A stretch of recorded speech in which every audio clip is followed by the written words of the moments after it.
TLT – Treinamento no local de trabalho. Esse vídeo traz informações sobre metodologia de ensino a ser utilizada pelos instrutores junto às suas equipes nos treinamentos no local de trabalho. Definição: os TLTs visam o desenvolvimento de habilidades relacionadas ao trabalho através de metodologia específica denominada PAEV e envolvem a utilização de ferramentas, materiais, instrumentos e equipamentos usualmente empregados na execução das tarefas. Características de um TLT. Um TLT é um treinamento essencialmente prático e voltado para a aprendizagem, repasse de experiências e aprimoramento de tarefas do dia a dia. É aplicado de empregado para empregado no próprio local de trabalho. Além disso, é uma atividade específica, planejada e estruturada que requer disciplina em sua execução.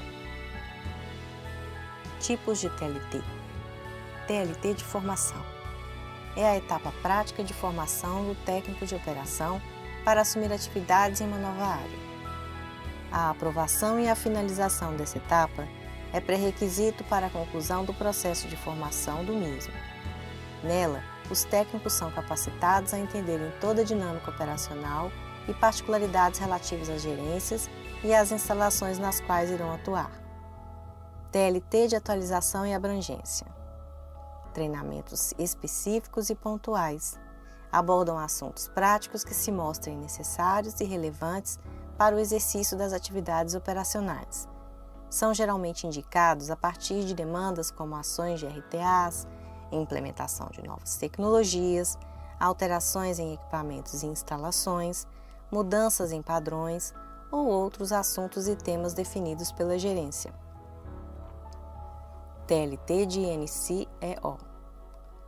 Conjunto de práticas de excelência operacional com foco na confiabilidade que devem ser priorizadas na capacitação e atualização constante dos técnicos de operação. São TLTs que abordam temas como garantia de contenção, análise de risco operacional, gestão do processo operacional, gestão operacional do planejamento de intervenção e análise de ocorrência. Conceitos importantes. Existem 5 níveis de proeficiência: visão básica, específica, operacional, sistêmica ou plena. A visão básica é adquirida após a conclusão do curso de formação de operadores e tem cunho teórico onde o empregado conhece as práticas. A visão específica é alcançada após a conclusão da formação operacional específica, com conteúdo prático e teórico adquirido a partir desse treinamento. A visão operacional é atingida após a conclusão da formação operacional assistida, ou seja, o TLT de formação com treinamento prático. Ao atingir esse nível de proeficiência, o empregado já está apto a aplicar as práticas no seu dia a dia. A visão sistêmica ocorre quando existe conhecimento completo e amplo de todos os processos operacionais, da forma como interagem na própria unidade e seus impactos e contribuições à unidade operacional. O empregado que tem esse nível de proficiência aplica as práticas e pode atuar como instrutor de TLT das mesmas. A visão plena ocorre quando existe conhecimento profundo dos processos da unidade, de forma a possibilitar ações de otimização e diagnóstico e solução de problemas operacionais. Nesse estágio, é possível atuar como instrutor de TLT e ser responsável pela elaboração das práticas e atuar como referência na unidade. Metodologia PAEV. A metodologia PAEV prevê 4 etapas: preparação, apresentação, execução e verificação. Vamos explorar um pouco cada uma delas. Preparação. Envolve o conhecimento de equipamentos e informações relevantes. Nessa etapa, é necessário averiguar o nível de aprendizagem do treinando. Ele é um principiante? Já foi treinado antes? O que sabe sobre o serviço? Além disso, a preparação visa despertar o interesse do participante, viabilizando a negociação do treinamento e dos seus objetivos. Apresentação. São preocupações nessa etapa: não criar tensão ou bloqueio, ter cuidado na comunicação, esclarecer ao treinando o que ele deve saber sobre o serviço, mostrar sempre as etapas mais simples ou fáceis primeiro, frisar os pontos chaves, proporcionar incentivo e reconhecimento e mostrar como executar as atividades. Execução. Nessa etapa, o treinando executa o trabalho sob a observação do facilitador dizendo o que, como e por que está fazendo a atividade. Para o sucesso dessa etapa, é preciso verificar o nível de conhecimento do treinando, apresentar com clareza os pontos-chave de cada fase do trabalho, solicitar a ele que demonstre o trabalho, fazendo com que execute e aplique todas as suas etapas à medida em que for executando, verificar através de perguntas se o treinando assimilou e prosseguir na explicação, e dizer a quem deve procurar quando precisar de auxílio. Verificação. Nessa etapa, o instrutor avalia o nível de absorção por parte do treinando.